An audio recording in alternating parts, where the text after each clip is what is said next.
चलिए शुरू करते हैं एक मजेदार किस्सा। एक ऐसी कहानी जिसमें दो चालाक ठग हैं और उनसे भी ज्यादा होशियार एक दुकानदार। इस कहानी में छुपे सबक को समझने की कोशिश करते हैं। तो सवाल ये उठता है कि आखिर होता क्या है जब दो ठगों का पाला किसी ऐसे शख्स से पड़ जाए जो उनसे भी दो हाथ आगे हो। आइए जादुई बाजार की इस कहानी में चलते हैं और देखते हैं कि कैसे एक चालाक मंसूबा बिल्कुल उल्टा पड़ जाता है। कहानी का आगाज होता है एक छोटे से शहर की एक तंग गली से। वहां मिठाइयों और अजीबो-गरीब चीजों से भरी एक पुरानी सी दुकान है जिसे चलाते हैं राजा लाल। तो इस कहानी के मरकजी किरदार कौन हैं? एक तरफ है चिंटू और पिंटू जिनके इरादे कुछ ठीक नहीं, और दूसरी तरफ है वो समझदार दुकानदार राजा लाल जो इनका अगला शिकार है। और यहां चिंटू अपने साथी पिंटू को अपना प्लान समझा रहा है। देख पिंटू, ये है राजा लाल की दुकान। अगर हम थोड़ी सी होशियारी दिखाएं ना तो बस अमीर बन सकते हैं। यानी उनका मकसद बिल्कुल साफ है, धोखे से पैसा कमाना। अच्छा, अब देखते हैं आगे क्या होता है। दोनों दोस्त फौरन अपने प्लान पर काम शुरू कर देते हैं, लेकिन उन्हें बहुत जल्दी पता चल जाता है कि भाई ये काम उतना सीधा साधा नहीं है जितना वो समझ रहे थे। उनकी पहली कोशिश मिठाई चुराने की, वो भी इतनी अनाड़ी थी कि फौरन ही नाकाम हो गई। पिंटू चुपके से मिठाइयों की तरफ बढ़ता है, घबराते हुए एक पैकेट उठाता है और बस राजा लाल की तेज नजरों से बच नहीं पाता। अब यहां राजा लाल का जवाब सुनने वाला है। वो चीखता चिल्लाता नहीं है, बल्कि एक बहुत ही मजेदार तंजिया जुमला कहता है, अरे भाई, ये मिठाइयां तो सिर्फ अक्लमंद लोगों के लिए हैं। सीधा दिल पर लगने वाली बात। पहली कोशिश तो नाकाम हो गई, लेकिन इन दोस्तों ने हार नहीं मानी।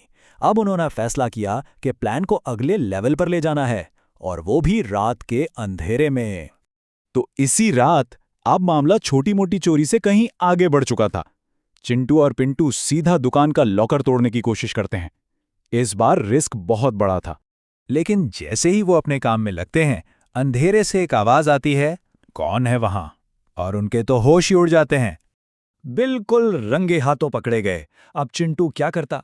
घबराहट में फौरन कहता है, माफ कर दें, हम तो बस मजाक कर रहे थे। लेकिन ये बहाना इतना कमजोर था कि इस पर कौन यकीन करता। और यहां आता है कहानी का सबसे बड़ा टर्निंग पॉइंट।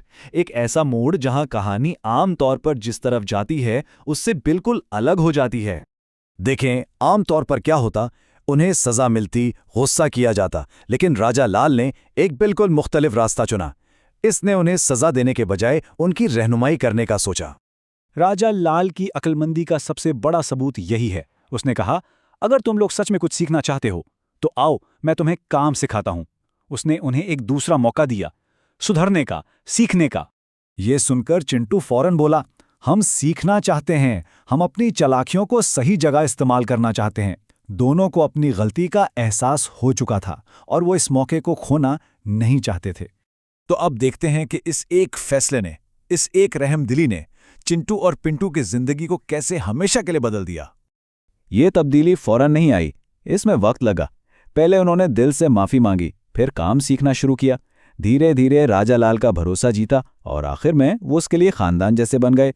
और अब उनका किरदार बिल्कुल बदल चुका था। वो मिठाइयाँ बेचते, ग्राहकों से हंसी मजाक करते और हमेशा मुस्कुराते रहते। वो अब सिर्फ मुलाजिम नहीं बल्कि वफादार दोस्त बन गए थे। मिलकर उन्होंने एक जबरदस्त टीम बना ली थी। और इस तरह कहानी अपने अंजाम तक पहुंचती है। और इस तरह दो मशहूर ठगबाज एक समझदार दुकानदार के साथ मिलकर एक जबरदस्त टीम बन गए। जहां से दुश्मनी शुरू हुई थी, वहां एक मजबूत दोस्ती और एक मिसाली टीम बन चुकी थी। तो आखिर में ये कहानी हमें एक गहरी सोच दे जाती है। क्या सबसे बड़ी चालाकी ये है कि किसी को धोखा दिया जाए, या असल चालाकी ये है कि किसी की खामी को उसकी सबसे बड़ी ताकत बना दिया जाए?